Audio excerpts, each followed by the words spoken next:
In today's video, I'm going to be going over the top 5 exercises to get a bigger chest.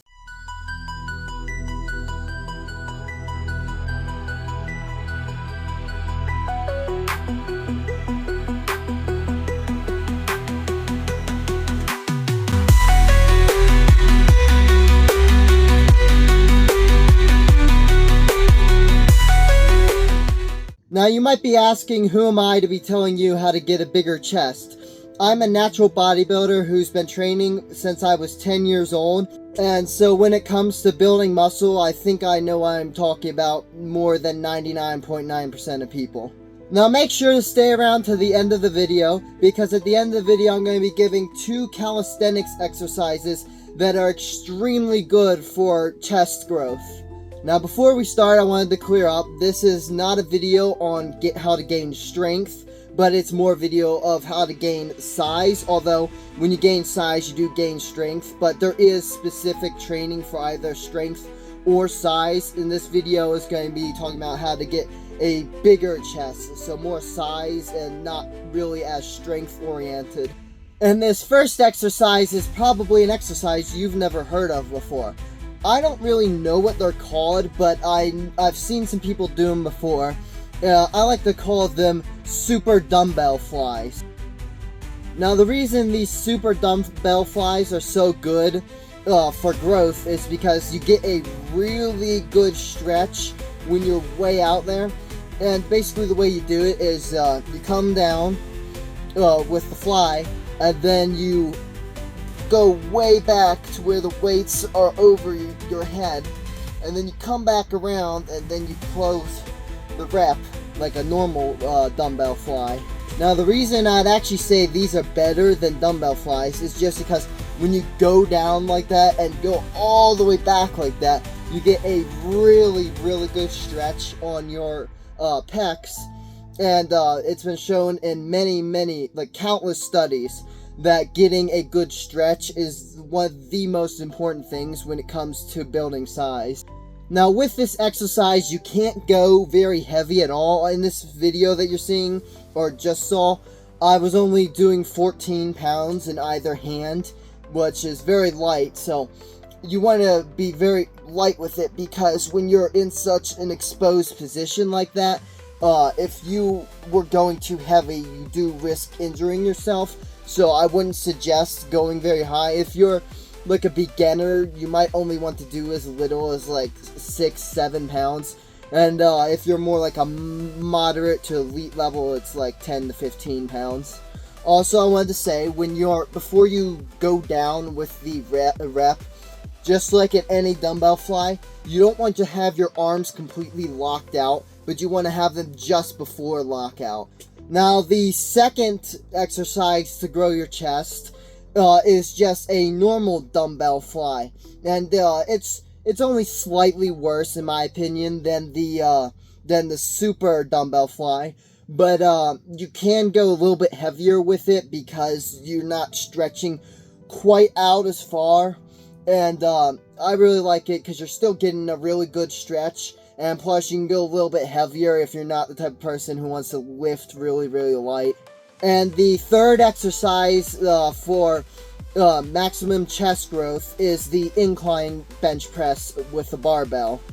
Now, the reason I'm saying incline bench instead of flat bench is actually because incline bench is better for overall muscle aesthetic, because flat bench, it will do the lower pec here, so right here, and the incline bench will do the higher part of your pec. Now, if you're wearing like a t-shirt or something, and you do a lot of flat bench and you have like really good lower pec, it doesn't pop through a t-shirt as well. But if you had a good incline bench or good stronger higher pec, then it pops through a lot more, and it creates like this ridge right here on your pec. Really, it's the most optimal when it comes to bodybuilding aesthetics, because if you do too much flat bench, then your pecs are going to kind of look like they're sagging, because there's not going to be as much size up here, but there's going to be a lot more down here. Kind of like if you've ever seen Larry Wheels' pecs before. He's got like a lot more mass down low because he does a lot of flat bench, but then he has less up high because he doesn't do as much incline bench. But if you do like an equal amount, then it's like a very well-rounded pec, which is very good for aesthetics. Now, this is going to be the fourth exercise, and it's going to be a calisthenics exercise for people who don't have any type of workout equipment. And this is probably a exercise you've never heard of before. It's called a deficit push-up, and basically you have two elevated surfaces, usually some type of block, that are that come up a few inches off the ground, and basically you want to place your hands on the blocks, and in between the blocks there's a space where your chest can lower down, and so you can go really deep into it, giving your chest a really nice stretch. Also with this exercise, because you're kind of elevated up into the air, you kind of want your torso to be flat, so you have to kind of put your butt into the air. Unlike a traditional push-up where you keep your back completely flat, you're going to have your butt in the air a little bit when doing a deficit push-up. But I would say this exercise is 10 times better than a regular push-up when it comes to muscle development. Now, as you get stronger with this exercise, I have like 3 inches off the ground in the video here. But you can get bigger blocks to where you're like going 5 inches and trying to get as deep as possible. Ideally, you want to touch your chest to the ground or go at least 3 inches below. But as you progress with this exercise, you can increase the size or the height of the blocks, and so you have to go even deeper. Or you can actually move the blocks farther away, so you can go like way out here, and so it gives your chest an even bigger stretch when it's way out there. Kind of like how a dumbbell fly gives you a way better stretch because you have your arms fully extended pretty much, than a bench because your arms aren't very extended.